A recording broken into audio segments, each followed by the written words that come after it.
Hey guys, another session, another day. Sa video na to, pag-uusapan natin yung market analysis at setups ng gold, Euro USD, JBP USD, and AUD USD. Kung ano nga ba magiging takbo ng mga market na to sa susunod na linggo. At may bonus pa. Titignan din natin kung ano yung analysis natin dito sa Bitcoin. Kasi nakita ko kanina at kagabi na nagbigay na siya ng magandang confirmation na posibleng magtudamon na si Bitcoin.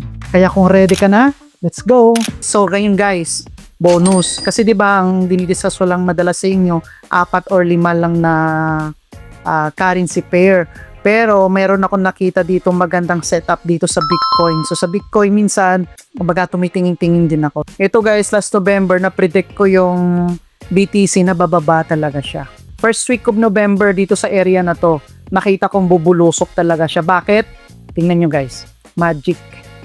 Sa monthly time frame, tingnan mo yung momentum, 'di ba? Bullish. At itong area na to, nagkaroon dito ng nagkaroon ng demand. So syempre, 'di ba, pag may demand, hindi tayo bibili ng pataas not unless doon sa baba na sa mga lower time frame may nakita opportunity. Pwede mo naman sabayan 'yon.